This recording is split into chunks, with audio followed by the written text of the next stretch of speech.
الحمد لله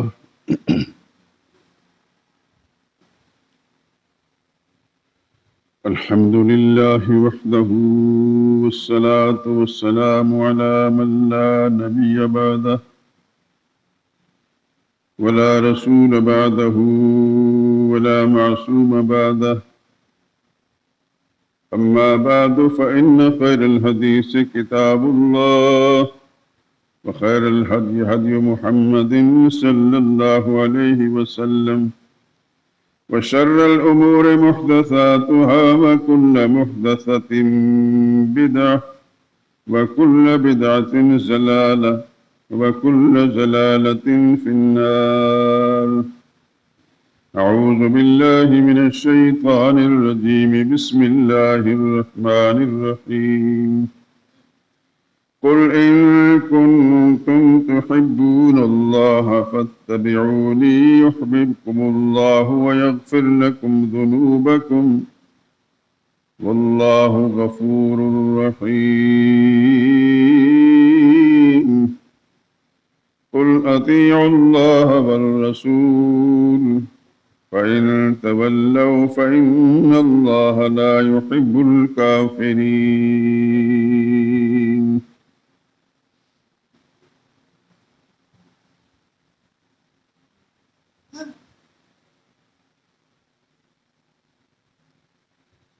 اے پیغمبر لوگوں سے کہہ دیجئے کہ تم اگر اللہ کو دوست رکھتے ہو تو میری پیروی کرو، اللہ بھی تمہیں دوست رکھیں گے اور تمہارے گناہ معاف کر دیں گے اور اللہ تو بخشنے والے مہربان ہیں۔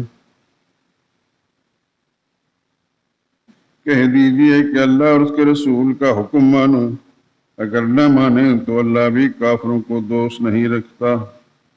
سبحان ربک رب العزت عما یصفون وسلام علی المرسلین والحمد للہ رب العالمین۔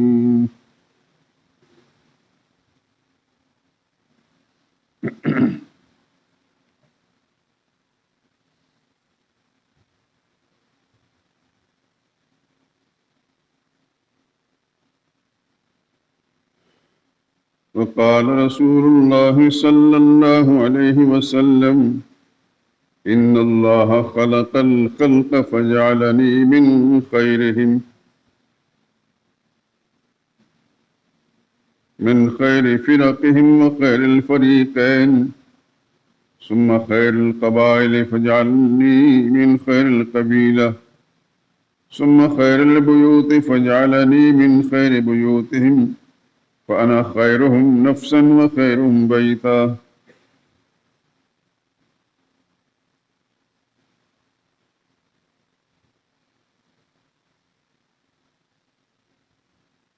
اللہ کے رسول نے فرمایا بلا شبہ اللہ نے ساری مخلوق کو پیدا کیا تو مجھے ان میں سے بہترین مخلوق میں ان کے بہترین گروہوں میں رکھا، پھر دو گروہوں اولاد اسماعیل اور اولاد اسحاق علیہ السلام میں سے بہترین گروہ میں پیدا کیا، پھر قبیلوں کو منتخب کیا تو مجھے بہترین قبیلے میں رکھا، پھر گھرانوں کو چنا تو مجھے بہترین گھرانے میں رکھا، سو میں ذات کے اعتبار سے بھی ان سب میں بہتر ہوں اور گھرانے کے اعتبار سے بھی سب سے بہتر ہوں۔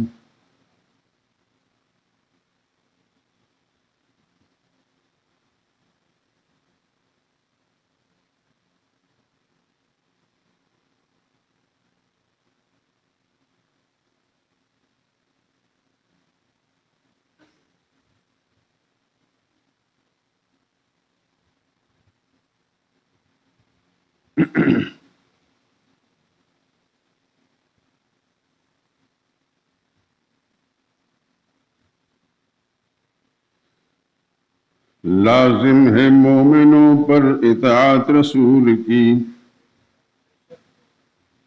لازم ہے مومنوں پر اطاعت رسول کی، دل میں ہو جاگزین محبت رسول کی۔ اعلان حق کیا ہے جہاں میں رسول نے، حق نے بیان کی ہے رسالت رسول کی۔ سب سے بڑے امین تھے دنیا میں حضور، مخفی نہیں کسی پر امانت رسول کی۔ سچا ہے کون آپ سے بڑھ کر جہان میں، سچا ہے کون آپ سے بڑھ کر جہان میں، مشہور ہے جہاں میں صداقت رسول کی۔ قرآن گواہ آپ کے خلق عظیم پر، قرآن گواہ آپ کے خلق عظیم پر، روشن طرافتاب سے سیرت رسول کی۔ بعد از خدا نبی کی اطاعت ہے ہم پہ فرض، بعد از خدا نبی کی اطاعت ہے ہم پہ فرض، ایمان کی ہے جان اطاعت رسول کی۔ مومن وہ اپنے آپ کو کہتا ہے کس طرح، مومن وہ اپنے آپ کو کہتا ہے کس طرح، رکھتا نہیں جو دل میں محبت رسول کی۔ سب سے بلند جیسے محمد کی شان ہے، سب سے بلند جیسے محمد کی شان ہے، یوں ہی بلند شان ہے امت رسول کی۔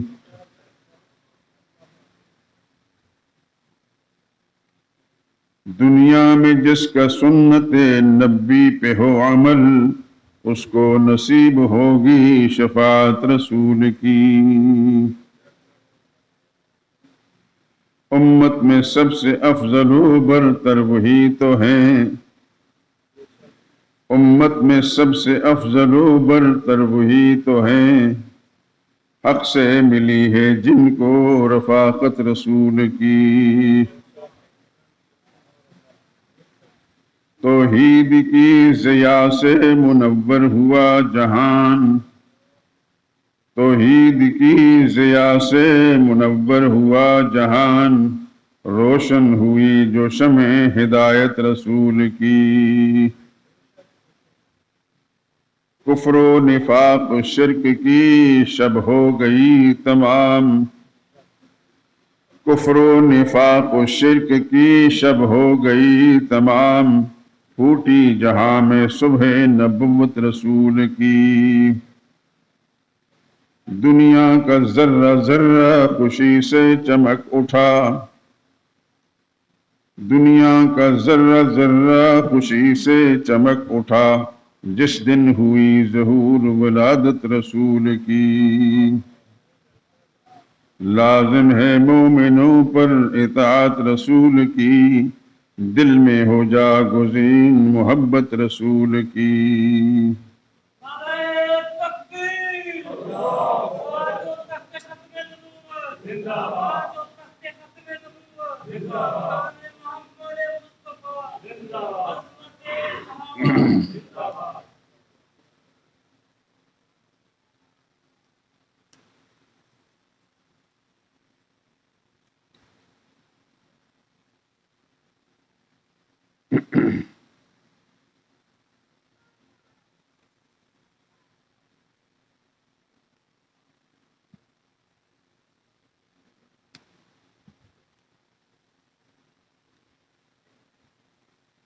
بزرگان محترم، برادران عزیز،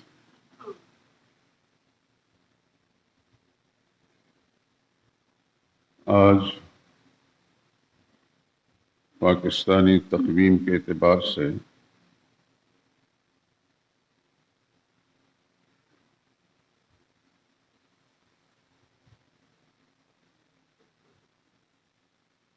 ربیع الاول کی 1 تاریخ ہے۔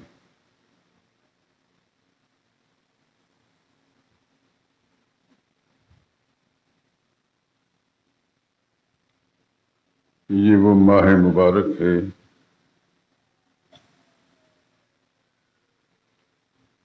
جس میں کائنات انسانی کے سب سے بڑے فرد، سب سے عظیم انسان، سرور کائنات محمد الرسول اللہ صلی اللہ علیہ وسلم کو پیدا فرمایا۔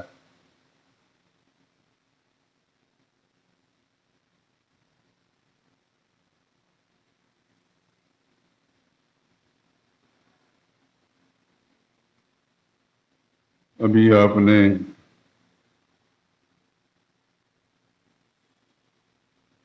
قرآنی آیات کے بعد کچھ احادیث مبارکہ سنی اور ان کا مختصر سا ترجمہ بھی، جس میں سرور عالم صلی اللہ علیہ وسلم نے اپنے بارے میں ارشاد فرمایا کہ مجھے اللہ نے ساری کائنات میں سے سب سے افضل انسانوں میں پیدا فرمایا۔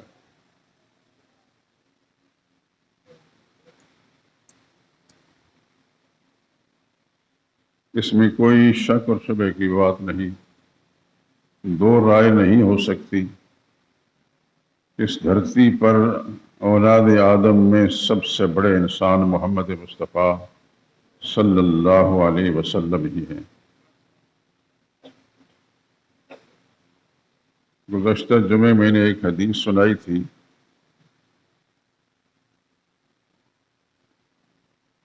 جس میں نبی کریم صلی اللہ علیہ وسلم نے ارشاد فرمایا،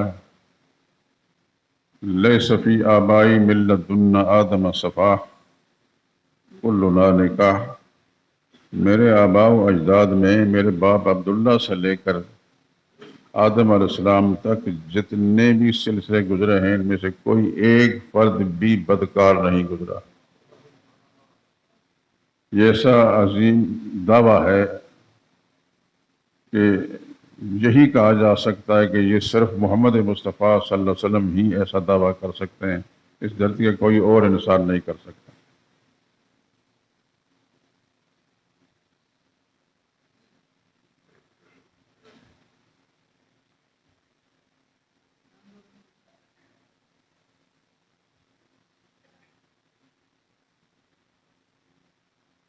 نبی کریم صلی اللہ علیہ وسلم کی حیات طیبہ، سیرت مقدسہ کہ ایک ایک جز، ایک ایک پل اور لمحہ اس پہ غور کیا جائے تو حیرت تو ہوتی ہی ہے، لیکن یہ خوشی محسوس ہوتی ہے کہ خالق کائنات نے ہمارے جیسے لوگوں کو، رب العالمین نے امت محمدیہ صلوات اللہ علیہ وسلم کے اندر پیدا فرمایا۔ یہ اللہ کا وہ انعام ہے کہ جس کا ہم زمین کے چپے چپے پر سجدہ کر کے بھی شکر ادا نہیں کر سکتے۔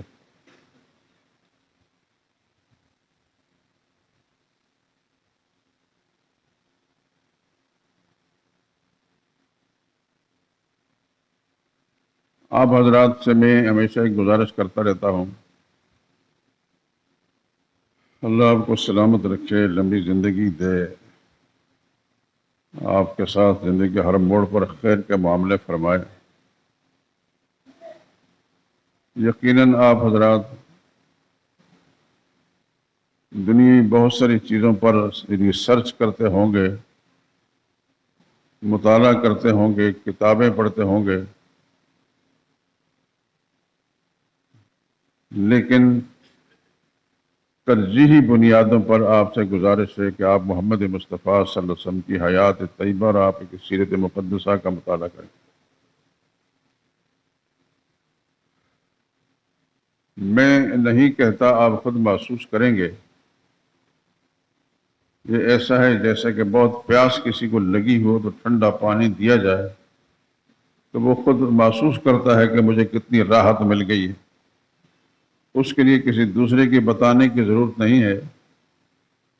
اس طرح آپ سرور کائنات صلی اللہ علیہ وسلم کی سیرت طیبہ اور حیات مقدسہ کا مطالعہ کریں گے تو ایک ایک چیز جو آپ کے علم میں آئے گی تو آپ کو جو ذہنی سکون ملے گا، جو راحت ملے گی، اس کو کوئی شخص بیان نہیں کر سکتا۔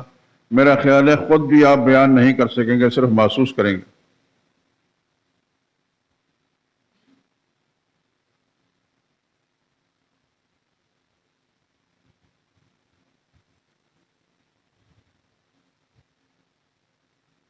سرور عالم صلی اللہ علیہ وسلم کا سلسلہ نسب اور حسب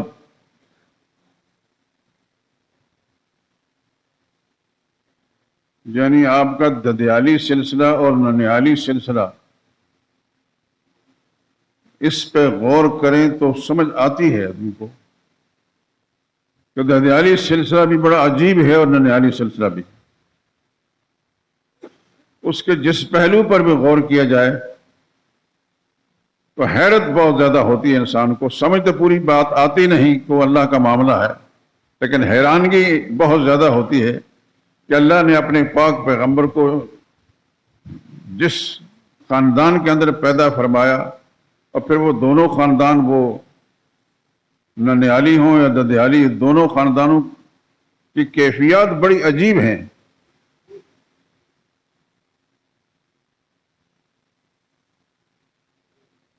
پچھلے جمعے میں نے حضور صلی اللہ علیہ وسلم کے شجرہ نسب کے اندر جو امام بخاری رحمۃ اللہ تعالی نے اپنی کتاب کے اندر بیان فرمایا ہے، کچھ ذکر کیا تھا، اس میں 21 سلسلے ایسے تھے جو رسول اللہ صلی اللہ علیہ وسلم نے یقینی طور پر بیان فرمائے، اور اس کے بعد پھر محدثین لکھتے ہیں، اور صحابہ کرام نے بھی اور محدثین نے اور فقہاء نے صاحب لکھا کہ اس کے بعد کوئی بات یقینی نہیں ہے۔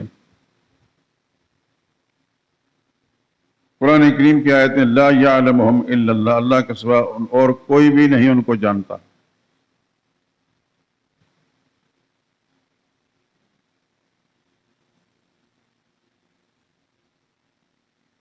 تو نبی کریم صلی اللہ علیہ وسلم کے والد گرامی جناب عبداللہ،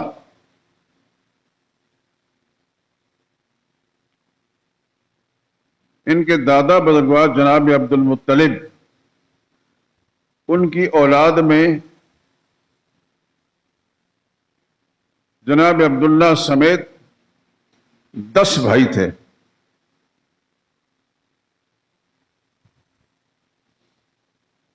اگر آپ حضرات نے اس لائن پر کچھ سوچا ہو، غور فرمایا ہو، مطالعہ کیا ہو، تو یقیناً آپ میری بات کی تائید کریں گے، اور اگر خدا نخواستہ ایسا نہیں ہے تو آپ میری بات کو دھیان سے سنیں کہ نبی کریم صلی اللہ علیہ وسلم کے والد گرامی جناب عبداللہ، وہ اور ان کے دوسرے بھائی سارے کے سارے 10 فرد تھے عبد المطلب کی اولاد میں۔ ان میں ترتیب اس انداز سے ہے، 2 تو رسول اللہ صلی اللہ علیہ وسلم کے تایا تھے،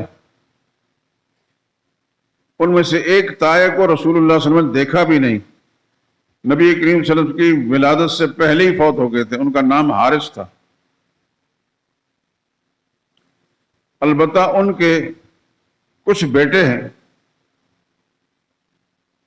وہ رسول اللہ صلی اللہ علیہ وسلم کے ساتھی بنے، صحابی بنے، ایمان کی دولت سے اللہ نے ان کو مالا مال کیا اور بڑے بڑے ان کے کارنامے سر انجام دیے۔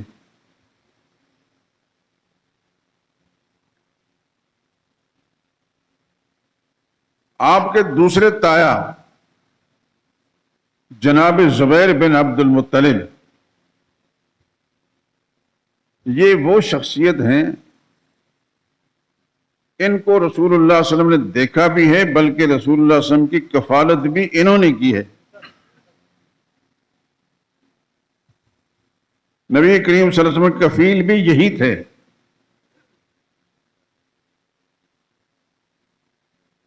البتہ ان کو زمانہ اسلام نہیں ملا، یعنی جب رسول اللہ صلی اللہ علیہ وسلم نے نبوت کا اعلان فرمایا اس سے پہلے یہ فوت ہو چکے تھے، لیکن بچپن کے اندر انہوں نے حضور صلی اللہ علیہ وسلم کی کفالت فرمائی ہے، بلکہ جناب عبد المطلب نے وصیت کی تھی، کتابوں کے اندر موجود ہے، میں انشاءاللہ زندگی بھی تمہیں وہ عبارتیں بھی آپ کو کتابوں کے حوالے سے نقل کروں گا۔ ان کو جناب عبد المطلب نے، یعنی رسول اللہ صلی اللہ علیہ وسلم کے دادا بزرگوار نے، اپنے ان بڑے بیٹے کو نبی کریم صلی اللہ علیہ وسلم کے بارے میں وصیت کی تھی کہ ان کی کفالت کرنا، ان کی نگرانی کرنا، دیکھ بھال کرنا، اور انہوں نے کی ہے۔ یا لوگوں نے ان کا نام ہٹا کر اس جگہ میں ابو طالب کا نام رکھ دیا کہ ابو طالب نے کفالت کی، یہ بات بالکل غلط ہے۔ ابو طالب اپنے بچوں کی کفالت نہیں کر سکتے تھے۔ خود سیدنا علی رضی اللہ تعالیٰ عنہ جو ان کے بیٹے کہتے ہیں میرے والد بڑے مقل من المال، بڑے غریب تھے، نادار تھے،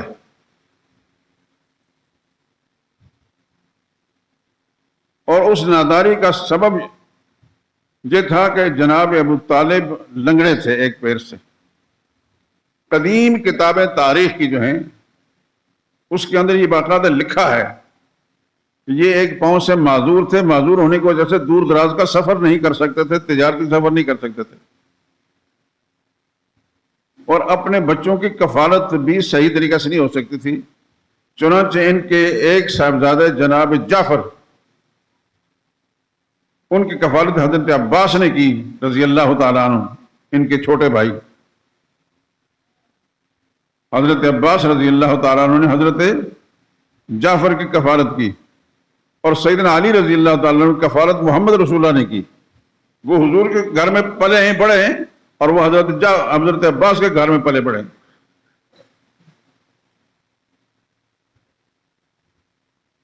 اخذ کل رجل من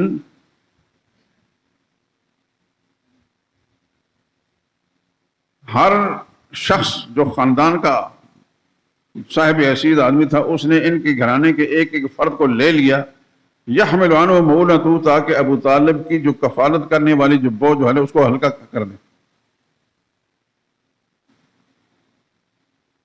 اور بہت ساری روایتوں کا حضرت علی رضی اللہ تعالیٰ عنہ کا اپنا بیان ہے کہ ہم لوگ جب بہن بھائی مل کر کھانا کھاتے تھے تو پیٹ نہیں بھرتے تھے ہمارے، البتہ کبھی کبھی جب محمد مصطفیٰ صلی اللہ علیہ وسلم ہمارے ساتھ کھانے میں شامل ہو جاتے تھے پھر ہمارے پیٹ بھر جاتے، وہ رسول اللہ صلی اللہ علیہ وسلم کی شرکت کی برکت سے۔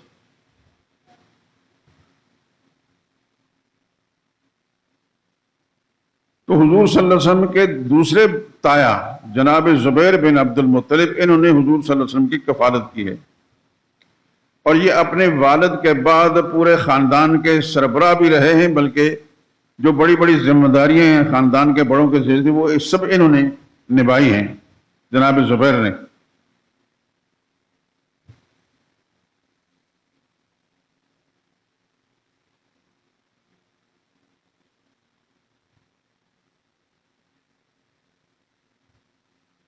دو بھائی جناب حارث اور جناب زبیر کا تذکرہ ہو گیا، تیسرے بھائی ابو طالب ہیں۔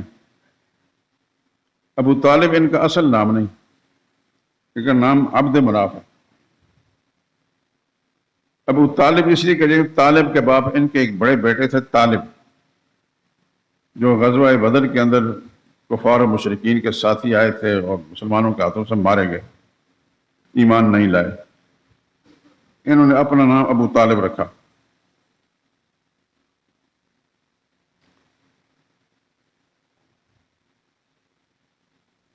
یہ اور جناب عبداللہ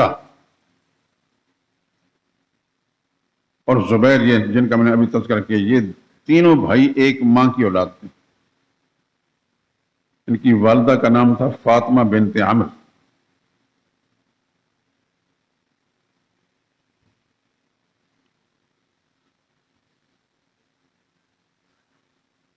لیکن ابو طالب ایمان نہیں لائے۔ یہ دھیان سے میری بات کو سنیں کہ آپ کے اسکولوں کے بچے جو ہیں ان کو محکمہ تعلیم کے غداروں نے، ذلیلوں نے، خنزیروں نے جھوٹی غلط کتابیں لکھ کر محکمہ تعلیم کے حوالے کی ہیں، اور پھر معصوم بچے جو ہیں ان کو جو جاہل ان پڑھ میٹرک پاس بڑی مشکل سے وہ ٹیچریں ہوتی ہیں یا ٹیچر ہوتے ہیں، وہ پڑھا، ان کو پتہ تھا کسی بات کا ہے نہیں، وہ جو کچھ لکھا ہوا تو وہ پڑھا دیتے ہیں۔ تو بچے کہتے ہیں حضرت ابو طالب علیہ السلام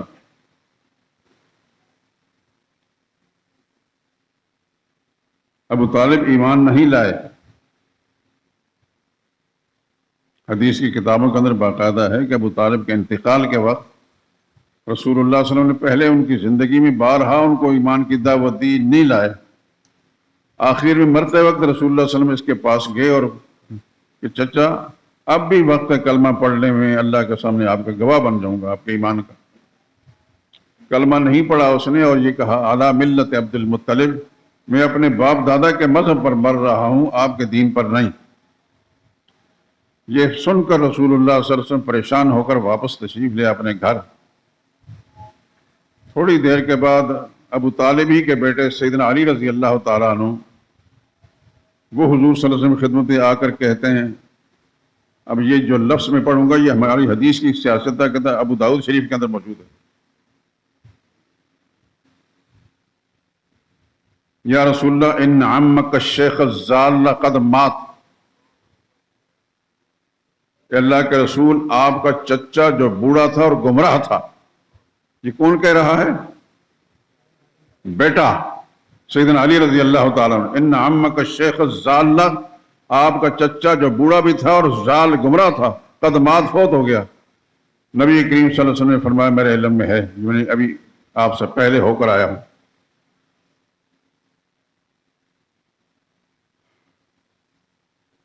انہوں نے عرض کیا یا رسول اللہ میرے بارے میں کیا حکم ہے؟ آپ نے ارشاد فرمایا اذهب فوارے، جاؤ خاک کے حوالے کراؤ، مٹی کے حوالے کراؤ۔ نہ رسول اللہ صلی اللہ علیہ وسلم نے ان کی نماز جنازہ پڑھائی، نہ حضرت علی نے نماز جنازہ پڑھائی، بلکہ جو کچھ پوچھا رسول اللہ نے فرمایا اذهب فوارے، جاؤ اس کو مٹی کے حوالے کراؤ۔ ایسا ہی کیا انہوں نے۔ اگر وہ مسلمان ہوتے تو نبی کریم صلی اللہ علیہ وسلم نے نماز جنازہ نہ پڑھائی ہوتی؟ اگر وہ مسلمان ہوتے تو ان کے بیٹے حضرت علی رضی اللہ تعالیٰ نے نماز جنازہ نہ پڑھی ہوتی؟ نماز جنازہ نہ پڑھنا نہ پڑھانا دلیل اس بات کہ وہ ایمان نہیں لائے۔ اور جیسا کہ میں نے ابھی حدیث سنائی آپ کو کہ نبی کریم صلی اللہ علیہ وسلم نے دعوت دی کہ اب بھی وقت ہے، آخر وقت کے اندر کلمہ پڑھ لیں، تو انہوں نے کلمہ نہیں پڑھا بلکہ یہ کہ اعلیٰ ملت عبد المطلب، میں اپنے باپ دادا کے مذہب پر دنیا چھوڑ رہا ہوں۔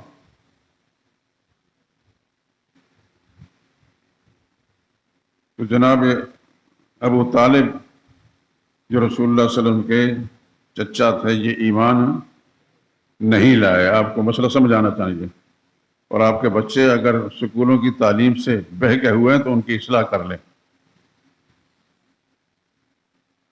ہمارے ہاں بد نصیبی ہے، میں دل کے رنج کے ساتھ یہ بات کہہ رہا ہوں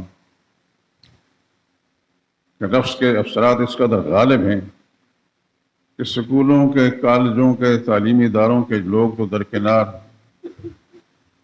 جتنے بھی سرکاری ملازم ہیں انہوں نے جیسے تعلیم حاصل کی ویسے ہی تو ہوتے ہیں۔ ہماری مسجدوں کے اماموں کو پتہ نہیں۔ اگر ان کو پتہ ہوتا تو پھر لوگوں کو کچھ بتاتے۔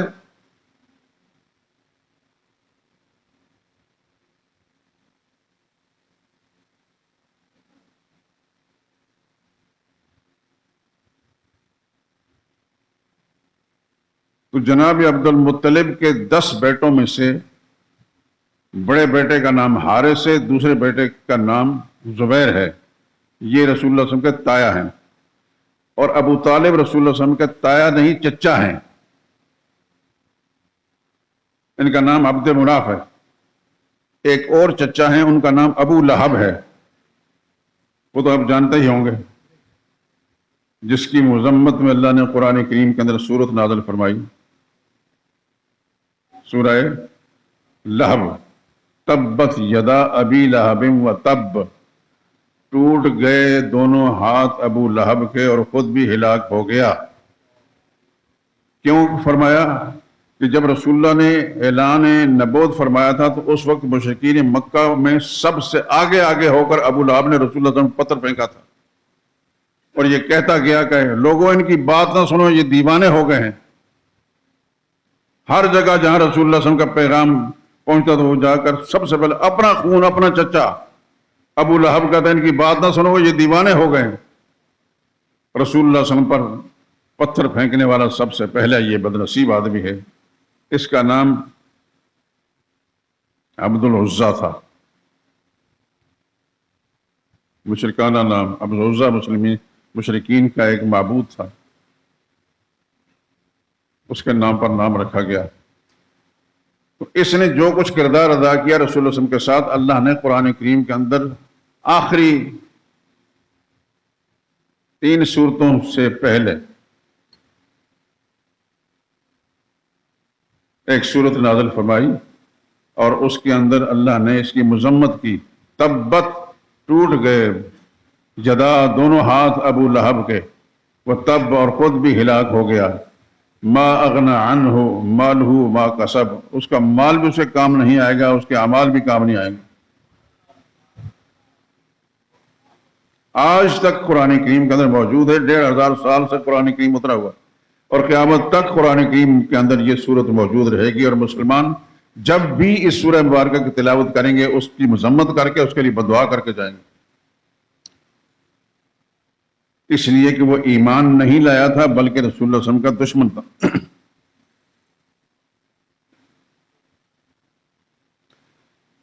شاید اس سے پہلے کسی موقع پر میں آپ حضرات کو سنا چکا ہوں کہ اس کا کردار یہ رہا، اور رسول اللہ صلی اللہ علیہ وسلم کا کردار یہ رہا کہ نبی کریم صلی اللہ علیہ وسلم نے اپنی 2 صاحبزادیاں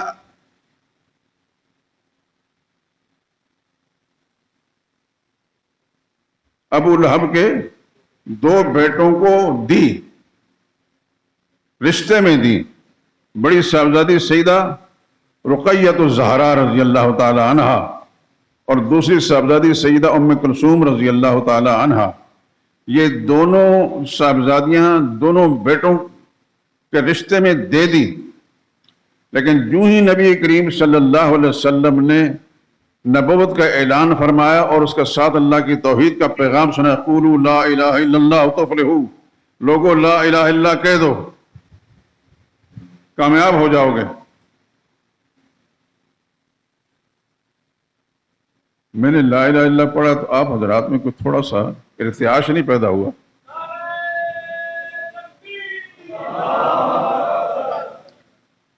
اس جملے میں کیا چیز تھی کہ سارا عرب جو ہے مطلب ہے کہ ابر اٹھا؟ حضور نے فرمایا قولو، کہو لا الہ الا اللہ۔ کیا معنی ہے اس کا؟ اللہ کے سوا کوئی اور الہ نہیں، الہ نہیں۔ اب الہ کا لفظ تو عربی کا ہے، اس کا معنی کیا ہے؟ اللہ کے سوا کوئی اور حاجت روا نہیں ہے، اللہ کے سوا اور کوئی مشکل کشا نہیں ہے، اللہ کے سوا کوئی اولاد دینے والا نہیں ہے، اللہ کے سوا کوئی بیماریوں میں شفا دینے والا نہیں ہے۔ اس کے علاوہ جتنی بھی انسانی ضرورتوں کی چیزیں ہیں جو اللہ ہی پوری کرنے والا ہیں، اس ایک جملے کے اندر سب کچھ موجود ہے۔ عربی زبان کا جملہ تھا اور عرب لوگ جانتے تھے کہ اس کے اندر کیا ہوا، اس لیے انہوں نے مانا نہیں، ایک دم بگڑ گئے۔ قرآن کریم کے اندر آتا ہے وَانْطَلَقَ الْمَلَأُ أَنِ امْشُوا وَاصْبِرُوا عَلَىٰ آلِهَتِكُمْ، ان میں سے جتنے چودھری ٹائپ کے لوگ تھے کہنے لگے جاؤ جاؤ محمد کی بات نہیں سننی، جاؤ وَاصْبِرُوا عَلَىٰ آلِهَتِكُمْ، اپنے خاندانی جتنی بھی معبود تھے، باپ دادا کے جتنے حاجت روا مشکل کشا ہے، ان پر جمے رہو۔ ان ھذا لشیء عجاب، یہ بڑی عجیب بات ہے، آج سے پہلے ہم نے یہ بات نہیں سنی۔ اس ایک جملے، یہ وہی جملہ ہے جو آپ کلمے میں پڑھتے ہیں، یہ وہی الہ کا لفظ ہے جو آپ کلمے میں پڑھتے ہیں، یا کسی کو مسلمان کرانے کے لیے آپ اس کو سب سے پہلے نماز نہیں پڑھاتے، سب سے پہلے اس کو کلمہ پڑھاتے ہیں۔ کسی ہندو کو، کسی سکھ کو، کسی عیسائی کو، کسی قادیانی کو، کسی شیعہ کو، یا کسی اور غیر مسلم کو آپ جب اسلام کے دائرے میں داخل کرنا چاہتے ہیں تو سب سے پہلے اس کو کلمہ پڑھاتے ہیں۔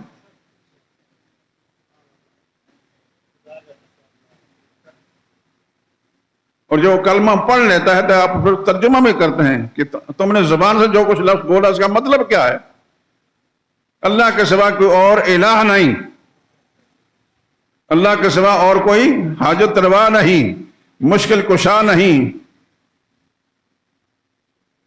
اولاد دینے والا نہیں، شفا دینے والا نہیں، رزق دینے والا نہیں۔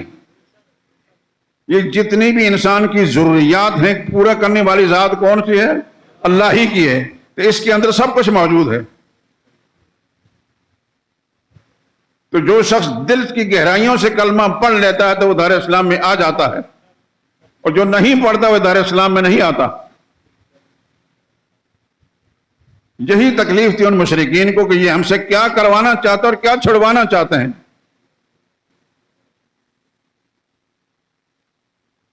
چنانچہ جس وقت اللہ کی توحید کا اعلان ہوا تو ابو لہب نے اپنے بیٹوں سے یہ کہا، اور وہ کچھ کر نہیں سکتا تھا، کہ محمد کی بیٹیوں کو طلاق دے دو۔ اس ظالم نے رسول اللہ صلی اللہ علیہ وسلم سے انتقام لینے کا یہ کمینہ قسم کا طریقہ اختیار کیا، حالانکہ حضور کا خون تھا وہ، کہ محمد کی بیٹیوں کو طلاق دے دو۔ یہ بھی ذہن نشین فرما لیں کہ ان کے ایک بیٹے کا نام تھا عتبہ اور دوسرے کا نام تھا عتیبہ، یہ ذہن میں رکھنا۔ سیدہ رقیۃ الزہرا عتبہ کے ساتھ منسوب تھی اور سیدہ ام کلثوم عتیبہ کے۔ عتبہ نے باپ کی بات مانتے ہوئے رسول اللہ صلی اللہ علیہ وسلم کی صاحبزادی کو چھوڑ دیا، لیکن عتیبہ اتنا بدبخت تھا، اس نے نہ صرف یہ کہ رسول اللہ صلی اللہ علیہ وسلم کی بیٹی کو طلاق دی، رسول اللہ صلی اللہ علیہ وسلم کے سامنے جا کر رسول اللہ صلی اللہ علیہ وسلم کرتا مبارک بھی پھاڑا اور آپ کا چہرہ انور پر تھوک کر کہنے لگا، میں آپ کی بیٹی کو اپنے نکاح میں نہیں رکھنا چاہتا، میں نکال دیتا ہوں۔ تو اس نے جس وقت بدتمیزی کی تو رسول اللہ صلی اللہ علیہ وسلم نے ارشاد فرمایا، اللہم سلط علیہ کلبا من کلابک، یا اللہ اپنے درندوں میں سے ایک درندہ اس پر مسلط کر دے۔ یہ خبر عام پھیل گئی، اس کے باپ ابو لہب بدبخت کو بھی پتہ چل گیا کہ محمد صلی اللہ علیہ وسلم نے اس کے لیے یہ بددعائی جملہ کہا ہے۔ تو اس کو یہ خطرہ پیدا ہوا کہ چاہے ہم محمد کی نبوت کو مانتے ہیں یا نہیں مانتے، لیکن ان کی زبان سے بددعا اگر کسی نے نکلی تو وہ بچتا نہیں۔ وہ کافر بھی یہ سمجھتا تھا کہ محمد صلی اللہ علیہ وسلم کی زبان مبارک سے نکلا ہوا جملہ وہ پورا ہو کر رہتا ہے۔ چنانچہ وہ عتیبہ بدبخت ایک تجارتی قافلے کے اندر جا رہا تھا، تو قافلے کے سربراہ کو ابو لہب نے یہ کہا کہ دیکھیے میرے اس بیٹے کا خیال رکھنا۔ چنانچہ رات کا وقت آیا، وہ تجارتی قافلے کو کس جگہ وہ ٹھہرے تو سونے لگے، تو جتنے سونے والے افراد تھے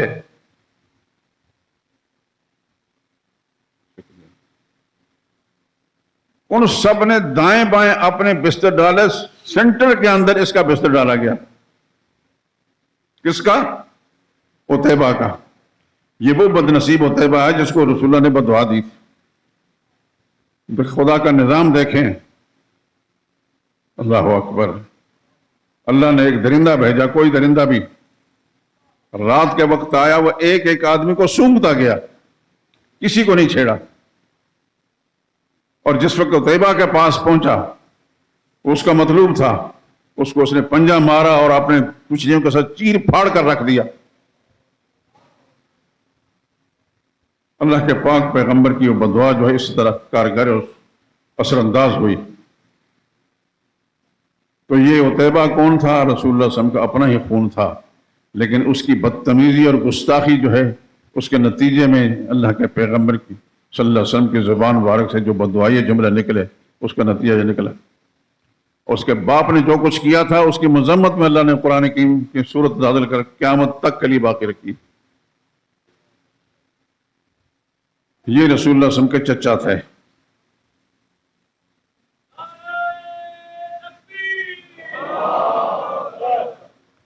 یہ کتنے آدمیوں کا میں نے نام لے لیا؟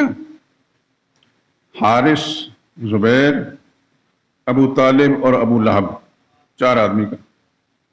3 ایسے ہیں چچا، ایک کا نام مقوم ہے، اس کو عبد القعبہ بھی کہتے ہیں، ایک کا نام حجل ہے، اس کو غیداق بھی کہتے ہیں، اور ایک کا نام زرار ہے۔ ان کے تذکرے تاریخ کتابوں میں آتے ہیں لیکن تفصیلات نہیں، ان کے حالات تفصیلات نہیں ملتے۔ اور 2 چچا رسول اللہ صلی اللہ علیہ وسلم کے ایسے ہیں جن کو اللہ نے دولت ایمان سے نوازا ہے۔ ان میں سے سیدنا حمزہ ہیں رضی اللہ تعالیٰ عنہ، اور دوسرے سیدنا عباس ہیں رضی اللہ تعالیٰ عنہ. تو یہ میں 9 آدمیوں کا تذکرہ کر دیا. 10ویں نمبر پر جناب عبداللہ تھے نبی کریم صلی اللہ علیہ وسلم کے والد گرامی. تو عبد المطلب کے یہ 10 بیٹے تھے. 2 چچا تھے، 2 تایا تھے.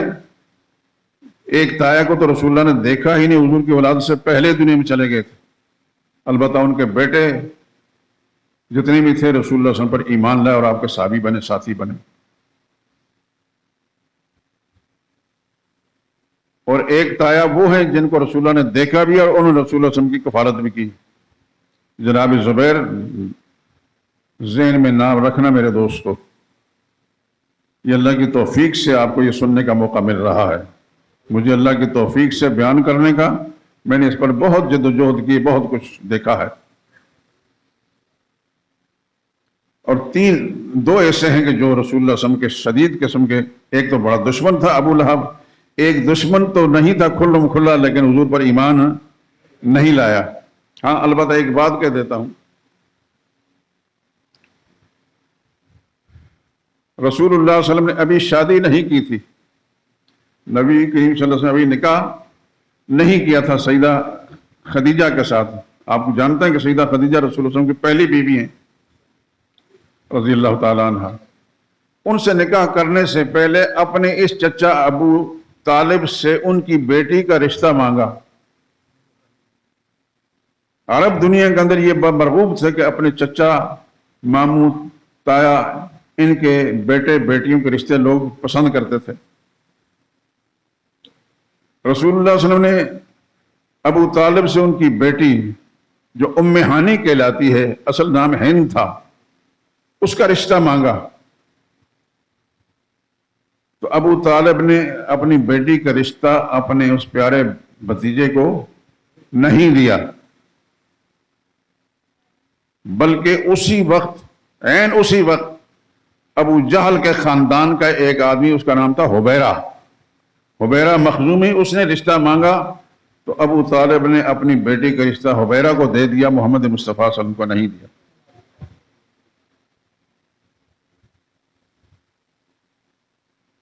جب نہیں دیا تو نبی کریم صلی اللہ علیہ وسلم کو اس پر ذہنی کوفت ہوئی، رنج ہوا. تو رسول اللہ صلی اللہ علیہ وسلم نے اپنے گلے اور شکوے کا اظہار فرماتے ہوئے فرمایا، یا عمّے، یہ جو جملے میں بول رہا ہوں اس کو بڑے بڑے محدثین نے اپنی کتابوں میں لکھا ہے، یا عمّ زوجتہ وترکتنی، چچا جان میں نے آپ کی بیٹی کا رشتہ اپنے لیے مانگا تھا، مجھے آپ نے چھوڑ دیا اور اس کو دے دیا.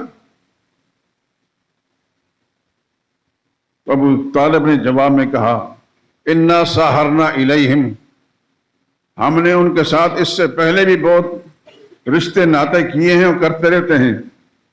والکریم یکافئ الکریم، اور شریف لوگ جو ہیں، معزز لوگ جو ہیں، معزز لوگوں کے ساتھ رشتے کرتے رہتے ہیں. کیسے کنز گلستان من بہار مرا. جناب ابو طالب کو حضور سے کتنی محبت تھی، بیٹی کا رشتہ نہ دے کر انہیں بتا دیا کہ ابو جہل کے خاندان کو رشتہ دے سکتا ہوں، آپ کو نہیں دے سکتا. انہوں نے رسول اللہ صلی اللہ علیہ وسلم کی کیا کفالت کی ہوگی. تو نبی کریم صلی اللہ علیہ وسلم کے 2 چچا مومن تھے، سیدنا حمزہ اور سیدنا عباس رضی اللہ تعالی عنہما، اور 2 پکے کافر تھے، ایک ابو لہب اور ایک ابو طالب. 3 کا حال معلوم نہیں، اور 2 جو تایا تھے ان کو زمانہ اسلام ملا نہیں. زمانہ اسلام ملتا تو پھر پتہ چلتا کوئی ایمان لاتے ہیں کہ نہیں لاتے. 3 کا حال معلوم نہیں، 2 کا حال معلوم ہے، حضرت عباس اور حضرت حمزہ. اللہ کی کروڑ ہار رحمتیں ان پر نازل ہوں. یہ حضور صلی اللہ علیہ وسلم پر نہ صرف یہ کہ ایمان لائے، بلکہ نبی کریم صلی اللہ علیہ وسلم نے حضرت حمزہ کے بارے میں فرمایا، اسد اللہ و اسد رسولی، یہ شیر خدا ہے، اللہ کا شعر ہے، اللہ کے رسول کا بھی شعر ہے. اور دوسری بات فرمایا سید شہداء ہے. یہ بات ذہن میں رکھنا. آپ کے علم میں ہے کہ سیدنا حمزہ رضی اللہ تعالیٰ عنہ کہاں شہید ہوئے تھے؟ غزوہ احد کے اندر. اور اس حد تک شہید ہوا تھا کہ مشرکین نے ان کے جسم کے ٹکڑے کیے، اس کی بنا پر رسول اللہ نے سید الشہداء فرمایا. لیکن اتنے دلیر اور بہادر تھے کہ زندگی کے مختلف ادوار میں مختلف مواقع پر انہوں نے وہ کارنامے سے انجام دیے جس کی بنا پر حضور نے فرمایا یہ اسد اللہ خدا کا شہر ہے، یہ شہر خدا ہے. شہر خدا بھی یہی ہیں اور سید الشہداء بھی یہی ہیں. یار لوگوں نے شہر خدا کسی اور کو بنا دیا اور سید الشہداء کسی اور کو بنا دیا. بات سمجھ میں آ رہی کہ نہیں آ رہی؟ اللہ تعالی ہمیں حق اور سچ اختیار کرنے کی، اس کے مطابق چلنے کی توفیق نصیب فرمائے.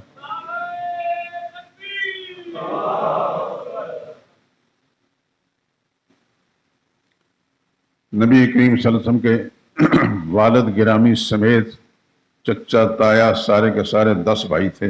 اجمالاً میں ان کا تذکرہ کر دیا. نبی کریم صلی اللہ علیہ وسلم کی 6 پھوپھیاں تھیں. کتنی؟ 6 پھوپھیاں تھیں. آپ نے ہو سکتا ہے کہ کسی مطالعے کے اندر پڑھا ہو کہ حضور صلی اللہ علیہ وسلم کی پھوپھیوں میں سے صرف ایک ایمان لائیں، حضرت صفیہ.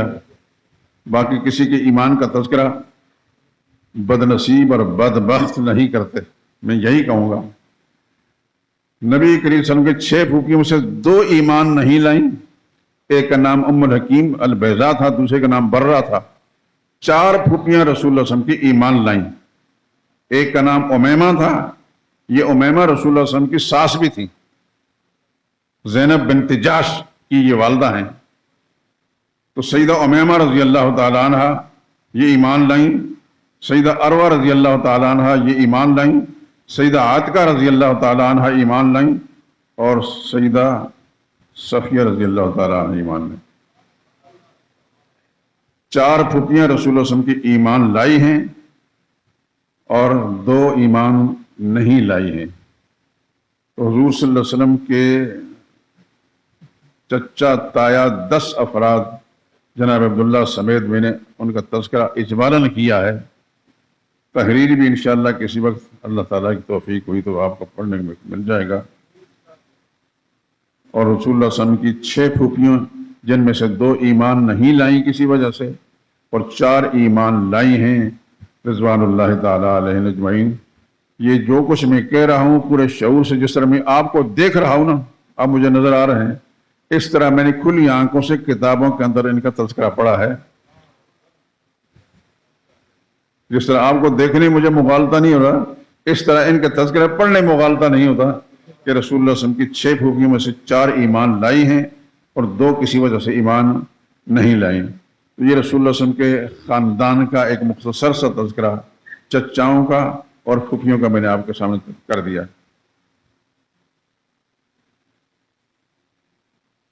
کسی دوسرے موقع پر انشاءاللہ اللہ نے چاہا تو میں ذکر کروں گا کہ رسول اللہ صلی اللہ علیہ وسلم کے مختلف جو چچا تھے ان کی اولادوں میں سے کون کون سے لوگ ایمان لائے.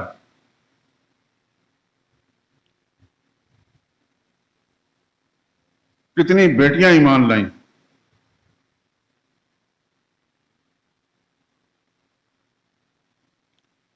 مختصر سا میں ذکر کر دیتا ہوں ان کا.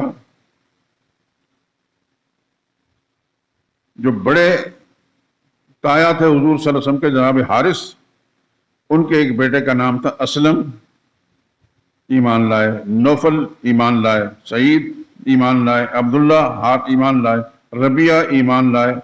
اور ابو سفیان مغیرہ یہ رسول اللہ صلی اللہ علیہ وسلم کے تایا زاد بھی تھے، حضور صلی اللہ علیہ وسلم کے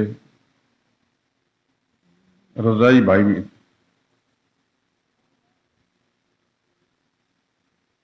اور جناب زبیر جو تھے ان کے ایک بیٹے، ان کا نام عبداللہ ہے، وہ بھی ایمان لائے. ابو طالب کے 3 بیٹے جناب عقیل، جعفر اور سیدنا علی رضی اللہ تعالیٰ عنہ یہ ایمان لائے. چوتھے بیٹے جن کا نام طالب تھا وہ میں نے بتا دیا کہ وہ مشرک تھے، کفر پر رہے، کفر پر مرے، انہی کے نام پر ان کا نام ابو طالب ہے. ابو لہب کے 2 بیٹوں کو اللہ نے ہدایت سے نوازا. ایک تو درندے نے پھاڑ کھایا اور ایک بیٹا جو عتبہ کہلاتا تھا، اس نے رسول اللہ صلی اللہ علیہ وسلم کی صاحبزادی کو طلاق دی تھی، لیکن حضور صلی اللہ علیہ وسلم بدتمیزی نہیں کی تھی. تو بالآخر اللہ پاک نے اس کو ہدایت سے نواز دیا اور ایمان لائے، عتبہ۔ اور ایک کا نام تھا معتب، اس نے کوئی گستاخی بدتمیزی رسول اللہ صلی اللہ علیہ وسلم کی ذات کے ساتھ نہیں کی تھی، ان کو بھی اللہ نے ہدایت سے نوازا۔ سیدنا حمزہ رضی اللہ تعالیٰ عنہ کے 3 بیٹے ایمان لائے، عمارہ، یالا اور عمر۔ اور حضرت عباس رضی اللہ تعالیٰ عنہ کے تقریباً 10 یا 11 بیٹے ایمان لائے۔ فضل بن عباس، عبداللہ بن عباس، عبید اللہ بن عباس، معبد بن عباس، قسم بن عباس، عبد الرحمن بن عباس، عون بن عباس، تمام بن عباس، کثیر بن عباس، حارث بن عباس، مصر بن عباس۔ اللہ تعالیٰ نے اس خاندان کو اس لیے چن لیا تھا، 10 بیٹے یا 11 بیٹے ایمان لائے، 5 بیٹیاں ایمان لائیں، ام الفضل بنت عباس، ام حبیب بنت عباس، صفیہ بنت عباس، ام کلثوم بنت عباس، آمنہ بنت عباس۔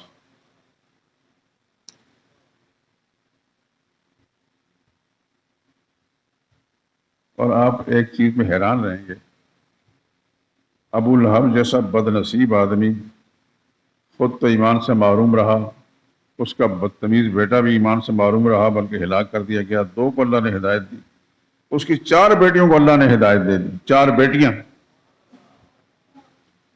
ایک بیٹی کا نام تھا درہ بنت ابی لہب، سبیعہ بنت ابی لہب، خالدہ بنت ابی لہب، عزہ بنت ابی لہب۔ اور سیدنا حمزہ رضی اللہ تعالیٰ عنہ کی 5 بیٹیاں، امامہ بنت حمزہ، ام الفضل بنت حمزہ، عمارہ بنت حمزہ، فاطمہ بنت حمزہ اور سلمہ بنت حمزہ۔ اللہ پاک نے ان کو ہدایت سے نوازا۔ حضور صلی اللہ علیہ وسلم کے خاندان میں سے لڑکے کم ایمان لائے ہیں، لڑکیاں زیادہ ایمان لائیں، یعنی چچاؤں کی اولادوں میں سے۔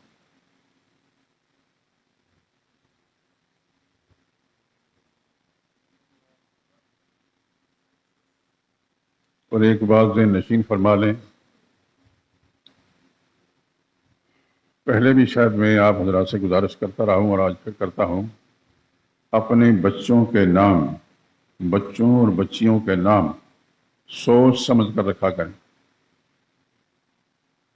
کوشش یہ کریں کہ نبی کریم صلی اللہ علیہ وسلم کے خاندان کے نام وہ اپنے بچوں کے نام رکھیں، انشاءاللہ آپ کے بچوں کی زندگیوں میں اللہ برکتیں عطا فرمائیں گے۔ اور ایک چیز تو میں پہلے بیان کر ہی چکا ہوں، کئی دفعہ ذکر کر گیا ہوں کہ ہمارے بہت سارے مسلمان محمد نام رکھنے سے جھجکتے ہیں، ادھر ادھر کا نام حیران رہتا ہے، نہ زمین میں ہوتا ہے نہ آسمان میں، وہ نام رکھ دیتے ہیں، لیکن محمد نام نہیں رکھیں گے۔ سن لیں رسول اللہ کا فرمان ہے کہ جس شخص کو اللہ نے 3 بیٹے دیے اور کسی ایک کا نام محمد نہیں رکھا، وہ برکتوں سے محروم رہتا ہے۔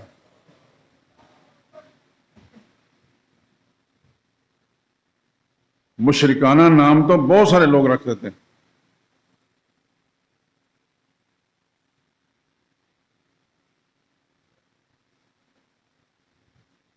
ابو بکر صدیق، فاروق اعظم، سیدنا عثمان یا دیگر 10 مبشرہ صحابہ اکرام، ان کا نام نہیں رکھیں گے، سیدنا علی رضی اللہ تعالیٰ کے نام پر ہوں گے، اور پھر لکھیں گے رحمت علی نام ہے اس کا، رحمت اللہ نہیں، رحمت علی، برکت علی، راحت علی، فلاں علی۔ یاد رکھیں یہ مشرکانہ نام ہے۔ محمد نام رکھیں، محمد، اس میں بڑی برکتیں ہیں۔ ہماری ایک عزیزہ، اس نے میرے کہنے پر اپنے پوتے کا نام محمد رکھا، بچے بیمار ہو جاتے ہیں، ڈاکٹر کے پاس گئے، علاج کے کہنے لگے بچے کا نام لکھوائیں، کہنے لگا محمد، کہنے لگا اوہو، ڈاکٹر کہہ رہا یہ پڑھا لکھا ہے، کہا تو اوہو اتنا بڑا جرم، کیا جرم کر دیا میں نے؟ کہنے لگا یہ تو گستاخی کر دیا آپ نے، یعنی کہ میں نبی کریم صلی اللہ علیہ وسلم کا اسم گرامی رکھنا گستاخی؟ کہتے نہیں وہ تو بہت اونچے تھے، یہ تو بہت اونچے ہیں ہم لوگ، ہم یا خدایا۔ اس خاتون نے پھر اس کو کہہ دیا بات یہ کہ میں آپ سے علاج کرانے آئی ہوں، مسئلہ سکھانے نہیں آیا، اگر کوئی علاج کر سکتے ہیں تو کریں، نہیں تو بدفارہ کریں۔ اس قدر جہالت ہمارے معاشرے کے اندر موجود ہے دوستو. یہ پڑھا لکھا معاشرہ ہے کہ ڈاکٹر قسم کا آدمی کہتا ہے کہ محمد نام رکھنا گستاخی ہے. شیطان زندہ ہے، وہ کبھی بھی آپ کو صحیح کام نہیں کرنے دے گا، آپ کو وسوسے ڈالے گا، یہ کرو یہ کرو یہ کرو.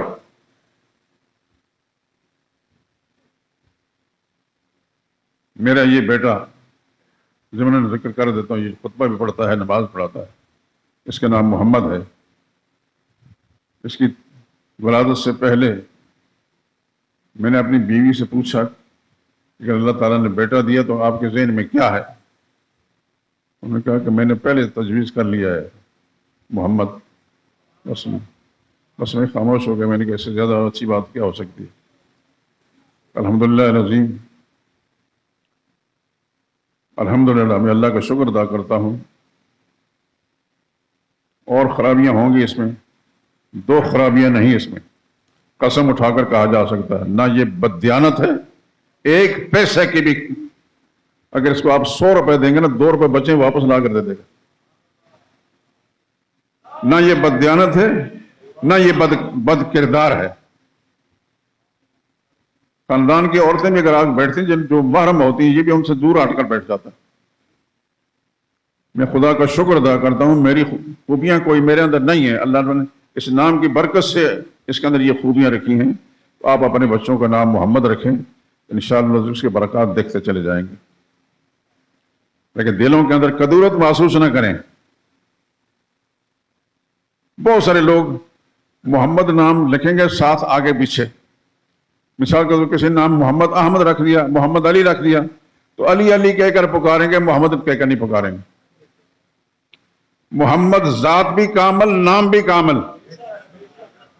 یاد رکھیں، محمد صلی اللہ علیہ وسلم کی ذات بھی کامل اور آپ کا نام بھی کامل. اس کے اندر کسی سابقہ لاحقہ کی ضرورت نہیں ہے.